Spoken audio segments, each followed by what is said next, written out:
Hi friends, welcome to film review. ఈరోజు మనం మాట్లాడుకుందాం శబ్దం మూవీ రివ్యూ.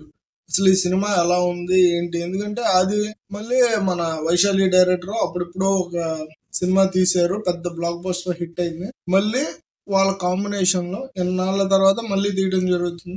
అసలు ఈ సినిమా ఎలా ఉంది ఏంటి విషయాలు మాట్లాడుకుందాం. Please like, subscribe my channel.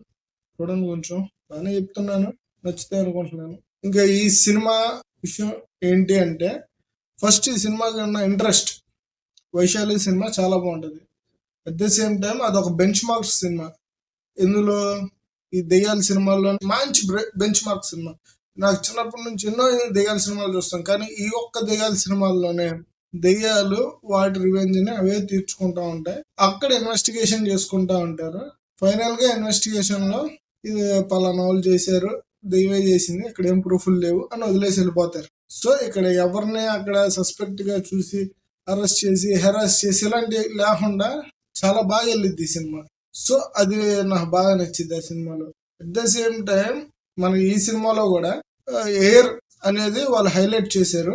గాలి ద్వారా ఇక్కడ ఏదో జరిగిద్ది, దాన్ని మనం పట్టుకుంటాం. అంటే దెయ్యాల సినిమాలు అంటే మన లారెన్స్ బాబాయ్ సినిమాలు మనం తెలుగు వాళ్ళకి ఎక్కువ ఇంపాక్ట్.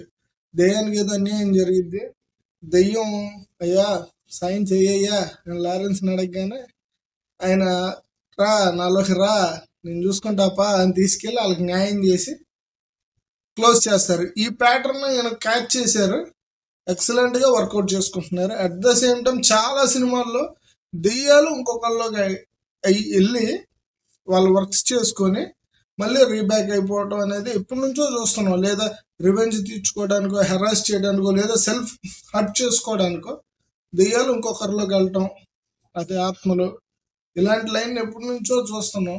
సో నాకు ఆ వైశాలిలో అది ఆ ఒక్క పాయింట్ ఉండదు. దెయ్యం పని దాన్ని చేసుకునేది, ఎందుకంటే ఒకరిని లిఫ్ట్ చేయగలిగిద్ది, ఒకరిని ఇసిరేయగలిగిద్ది, దీన్ని పగలగొట్టగలిగిద్ది. ఇన్ని చేసుకునే ఆ దెయ్యం రివెంజ్ మాత్రం తీర్చుకోవడానికి హీరో ఎందుకు అనే ఫీలింగ్ ఎప్పుడూ ఉండేది. ఆ వైశాలిలో లేదు. మళ్ళీ ఆ తర్వాత చాలా సినిమాలు వచ్చాయి, మళ్ళీ అట్లా లేవు. మళ్ళీ యాస్టీజ్ రివెంజ్ స్టైల్, హీరో వస్తాడు, హెల్ప్ చేస్తాడు. సో ఈ సినిమాలో ఎట్లా వెళ్ళింది అంటే, ఆ వైశాలిలో చేసుకున్నట్టే చిన్నపాటి తీసుకున్నారు.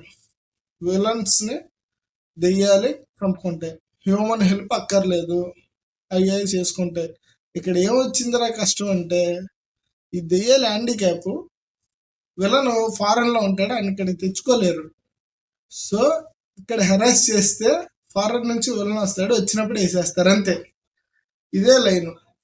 ఆ లైన్ లో ఆ దెయ్యాన్ని ఇక్కడికి రప్పించడానికి అసలు అవి దెయ్యాలు, ఆ సిచ్యువేషన్ ఏంటి, ఆ సందర్భం ఏంటి, ఆ ఎమోషన్ ఏంటి, ఆ ఏడుపులు ఏంటి, అవన్నీ ఎలా జనరేట్ చేశారు, ఎలా క్రియేట్ చేశారు అనేది ఈ సినిమా. అంటే ఇప్పుడు నాకు అర్థం కాని విషయం ఏంటంటే, ఇక్కడ మనకి ఫస్ట్ చూపిస్తారు, లైన్ చూపిస్తారు. ఏం చూపిస్తారు?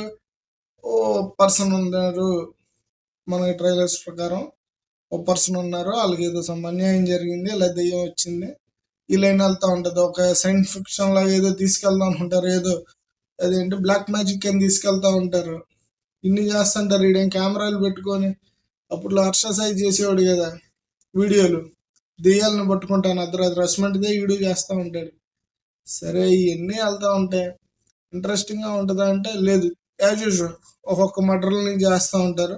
ఆ మర్డర్కి దీనికి ఏంటి, ఆ మర్డర్కి దీనికి ఏంటి, అలా తీసుకెళ్తా ఉంటారు. అంటే ఆ పద్ధతి అలా తీసుకెళ్తా ఉంటారు. ఆ క్లైమాక్స్ కి వీళ్ళందరూ కలిసి ఏదో చిన్నపిల్లలు చదువుకునే పిల్ల, వాళ్ళు తెలిసి తెలియకు ఏదో నాలెడ్జ్ గెయిన్ చేసుకోవడానికి అలా చంపారు, అందుకని వాళ్ళు చంపారు, ఓకే వెల్ అండ్ గుడ్. ఇంకో కొంతమందిని చంపారు అంటారు, ఓకే అది కూడా వెల్ అండ్ గుడ్. ఇంకా ఫైనల్ గా మన మెయిన్ విలన్ వస్తారు. వచ్చినప్పుడు ఎక్స్ప్లెయిన్, అరే ఆవిడ ఊరు వచ్చింది, అంత తిరిగింది, ఏడ తిరిగింది, ఆవిడని వేసేయడానికి టైమింగ్, ఆవిడ రావాలి, డైలాగులు చెప్పాలి, అంటే ఒక సీన్ క్రియేట్ చేసి దానికి ఎలాగో ఆది బాబాని తీసుకున్నాం కాబట్టి ఆడేదో సాయం చేయడం వల్ల వీళ్ళు అందరూ మళ్ళీ వాళ్ళని చంపారు అని క్రియేట్ చేయడం కోసం, అంటే అది కమర్షియల్ ఫార్మాట్ పాయింట్ అది. అలా కూడా తీసుకెళ్ళి, అందువల్ల ఈ సినిమా ఆడలేదు. మీకు తెలిసి ఇది ఆడలేదండి, ఎందుకంటే నేను చాలా లేట్గా చేస్తున్నాను. సో ఇలాంటి చిన్న చిన్న మిస్టేక్స్ ఉండటం వల్ల ఈ సినిమా అయితే ఆడలేదు. ఇంకా ముఖ్యంగా మ్యూజిక్ తమన్ బాబాయ్ ఇచ్చాడు, మ్యూజిక్ ఎదిరిపోయింది. ఇంకా ఫైనల్ గా ఈ సినిమా గురించి ఓకే, వెల్ అండ్ గుడ్. దీన్ని ఓటీటీలో చూసుకోవచ్చు. థియేటర్లో చూద్దామన్నా ఇంకొక 5-6 రోజుల్లో ఉండదు. ఒకవేళ చూద్దాం, థియేటర్ ఎక్స్పీరియన్స్ చేద్దాం అంటే చేయండి. తమన్ మంచి మ్యూజిషియన్ అన్న విషయం మాత్రం మీకు బాగా అర్థమైద్ది. ఇంకా ఆది యాక్టింగ్ అవన్నీ తెలిసిందే కదా. ఈ సినిమాలు నల్లగా ఉంటాయి, ఆ నల్లదనంలో ఏమీ కనపడవు. ఆ కనిపించిన వాటిలోనే చూసి మనం భయపడాలి. Thanks for